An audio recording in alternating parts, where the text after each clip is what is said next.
Bienvenue dans ce nouvel épisode du Startup Show, un petit peu spécial car je pense que vous l'avez remarqué, vous ne voyez pas ma tête. Alors je vais tout de suite expliquer pourquoi. J'ai absolument plus le temps de faire des vidéos, du montage, parce que ça prend beaucoup de temps, ça prend environ 2 et 3 heures à chaque fois. Et là en ce moment c'est pas possible, ça veut pas dire que je vais arrêter de faire des Startup Shows en vidéo, ça veut juste dire que là j'ai quelque chose à dire, j'ai envie de le dire maintenant et en vidéo c'est pas possible, donc je fais un petit podcast. Donc j'ai envie de pousser un coup de gueule. Alors oui, encore un. Donc cette fois ça sera donc un coup de gueule sur les startups qui font n'importe quoi, et il y en a beaucoup trop, et ça commence vraiment à m'inquiéter, et ça m'attriste surtout parce que mon but c'est que tout le monde réussisse, et les gens ne se donnent pas la peine ni les outils pour réussir. Donc c'est pour ça que je vais pousser un petit coup de gueule comme un petit peu les vidéos, je ne suis pas content. Peut-être je vais être un petit peu plus trash, on verra selon mon humeur. Donc il y a pas de coupure non plus, c'est vraiment du freestyle. Donc voilà. Donc je vais donner en fait des éléments pour lesquels j'ai cet avis comme quoi les startups vraiment font n'importe quoi. C'est des éléments que j'ai vus en vrai, c'est des éléments que je continue de voir en permanence et ça me gave. Donc le premier élément qui va pas dans le monde des startups, je parle surtout de la Suisse en général parce que je suis basé en Suisse et j'ai fait évoluer mon ancienne startup en Suisse et je fais évoluer mes nouvelles startups en Suisse. Donc je vais pas me permettre de juger des startups qui sont dans d'autres pays, mais je suis sûr que les problèmes sont les mêmes dans tous les pays en fait.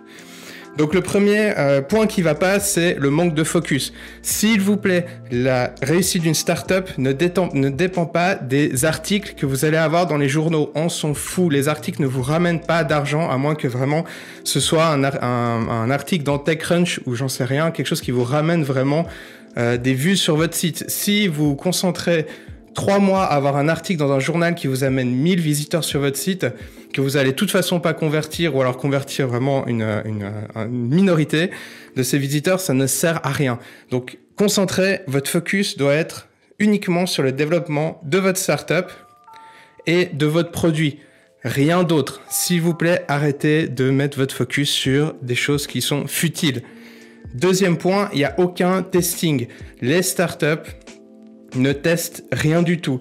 Il y a un livre qui s'appelle Lean Startup, qui est vraiment pas difficile à lire et qui est pas très grand. Alors pourtant, je suis le pire pour lire des livres, je déteste ça. Mais pourtant, j'ai lu ce livre, j'ai pris la peine. Ça va vous prendre peut-être, j'en sais rien, 5 ou 6 heures, même pas en fait, je me souviens plus combien ça m'a pris. Mais faites-le, ça explique comment tester les choses.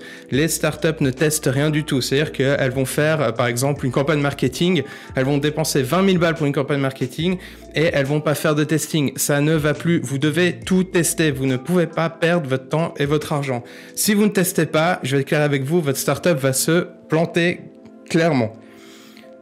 Un autre problème, c'est l'idée qui ne remplit pas les besoins. Alors, j'entends des idées à longueur de journée et à chaque fois que je pose la question, mais est-ce que ça remplit un besoin?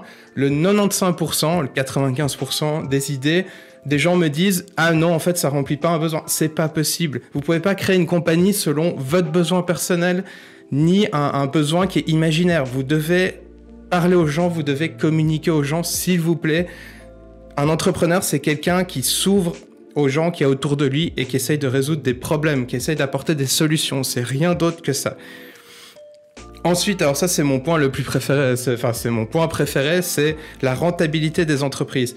Les entreprises, les startups ne sont pour la plupart pas rentables. Alors je veux bien qu'à ce côté, on investit tout pour grandir, ça c'est ok, mais se verser plus de la moitié du revenu en salaire, ce n'est pas possible. Vous êtes dans le monde de l'entrepreneuriat, vous faites une start-up. Vous devez vous saigner pour votre start-up. Vraiment. Donc, s'il vous plaît, ne faites plus ces erreurs-là. Pensez à la rentabilité. Pensez à la rentabilité, je le répète, et je répète ça à toutes les startups que je vois. Si vous n'êtes pas rentable, ça sert à rien de continuer. Si vous voyez que votre projet, au bout de 6 mois, ce n'est pas rentable, arrêtez-le. Ça sert à quoi? Ça sert à quoi de continuer avec quelque chose qui est pas rentable? Vous faites ça quand même pour faire de l'argent à la base. Donc, de nouveau, même si vous avez prévu de vous faire racheter, etc., vous en savez rien. Vous pouvez pas prévoir de vous faire racheter ou pas parce que c'est quelque chose qui n'est pas sûr. Donc, vous devez avoir une rentabilité, même si elle est minime, même si ça vous permet juste de payer l'électricité, Vous devez avoir ça. Et après, il faut pas stagner. Il faut pas vous dire, ah bah je peux me verser 2000 francs de salaire, par exemple. Ça va très bien, on va continuer comme ça. Non, non et non. Le but, de nouveau, c'est d'avoir une société qui est rentable, qui tourne et qui fasse à la fin un bénéfice ou qui se fasse racheter ou qui ait un investissement.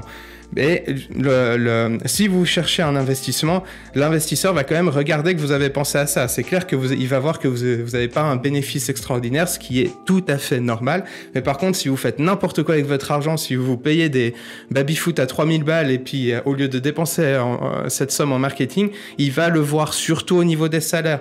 La première chose qu'il va regarder, c'est combien de salaires vous vous êtes versé. S'il voit que les salaires sont trop élevés, il va tout de suite vous dire, écoutez, c'est pas possible. Donc vraiment, rentabilité. Ensuite, la plupart des sociétés, nouvelles startups, nouvelles sociétés, ne savent pas où elles vont. C'est-à-dire qu'elles ne connaissent pas leur but principal. Est-ce que vous cherchez la pérennité ou est-ce que vous cherchez à vous faire racheter ?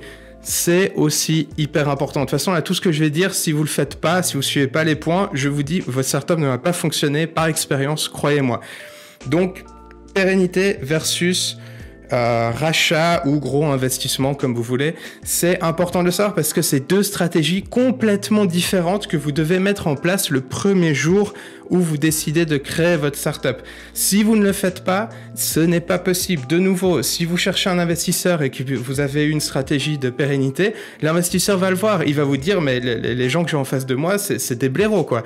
Donc, s'il vous plaît, choisissez entre pérennité et rachat. Même pour vous, psychologiquement, c'est important de savoir où vous allez aller. Ensuite, il y a le dernier point. C'est pour moi un point un peu plus philosophique, donc c'est un petit peu... c'est un peu moins technique. C'est la mauvaise motivation. Alors, j'en peux plus, surtout en Suisse, des mecs qui créent des startups pour créer des startups, qui me disent « Ah ben moi, avec mon pote, ça faisait longtemps qu'on voulait créer une startup, qu'on voulait créer une entreprise. » Non, je t'arrête tout de suite. Si c'est ça ta motivation, tu vas te planter, mais grave. C'est être entrepreneur, et ça c'est peut-être, je suis peut-être un des seuls qui va le dire, être entrepreneur, c'est pas cool du tout. Être entrepreneur, c'est vraiment bouffer des pâtes pour le restant de ta vie, jusqu'à ce que tu réussisses. Si tu réussis, je rappelle qu'il y a, je crois, 95% des boîtes la première année qui se foirent, voire même plus. Donc, être entrepreneur, c'est pas quelque chose de cool. Tu vas galérer, tu vas plus avoir de vie sociale, tu vas plus pouvoir t'acheter rien du tout parce que tu n'as pas d'argent, tu n'as plus de temps. Enfin bref, tu vas te saigner juste pour ta startup. Donc, les entrepreneurs qui décident de faire ça juste pour aller dans les réunions d'entrepreneurs en disant « Hey, regarde, machin », puis avoir des articles dans des journaux pourris, franchement, arrêtez, vous vous faites du mal, Choisissez plutôt de faire une carrière, peut-être ça vous correspondra mieux. Et puis le temps que vous allez perdre à faire ça, parce que de toute façon vous allez vous planter, si vous décidez de faire une carrière, vous allez pouvoir monter les échelons puis atteindre un poste qui peut-être vous conviendra. Et arrêtez de vouloir faire des startups juste parce que c'est cool, parce que ça l'est pas du tout. Faire une startup, c'est chiant, c'est horrible. Par contre, c'est un état d'esprit.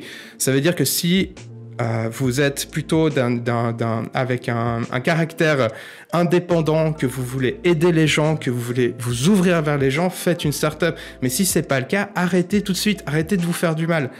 Donc voilà, ça c'est un petit peu les points. Il y en a plein d'autres, mais j'ai pas envie non plus de vous saouler avec ça. Il y a plein d'autres points qui font que l'entrepreneuriat en général, franchement, ne va pas bien du tout. Il y a plein de gens qui vont me dire oui, mais il y a plein de boîtes qui se créent. Les boîtes qui se créent, on s'en fout. Moi, ce que je veux voir et ce que les gens veulent voir, c'est les boîtes qui réussissent. Parce que faire une startup, créer une startup, ça prend 2 minutes. Vous allez chez le notaire, vous prenez rendez-vous, vous allez signer un papier, c'est fait. Franchement, il n'y a aucun mérite pour ça. Le mérite, il vient aux startups qui réussissent, il vient aux entrepreneurs qui se saignent, qui font tout ce qu'ils peuvent pour que ça réussisse. Même si la startup, ne réussit pas, si l'entrepreneur a tout donné, c'est à eux qu'il faut donner du mérite. C'est pas aux gens qui ont des articles dans des journaux que tout le monde s'en fout. Donc voilà, c'était mon petit coup de gueule que je voulais faire. Malheureusement pas en vidéo, parce que j'aimerais bien que vous me voyiez m'énerver, jeter des trucs à travers mon bureau. Mais j'ai pas le temps de le faire comme j'ai dit au début. Donc il y aura probablement d'autres podcasts, on verra. En tout cas, c'est un petit peu mon mood du jour. J'espère que ça vous a plu et encore désolé de pas faire une vidéo. En même temps, on s'en fout de ma tête. Ce qui est important, c'est ce que je dis. Et puis, abonnez-vous à ma chaîne YouTube.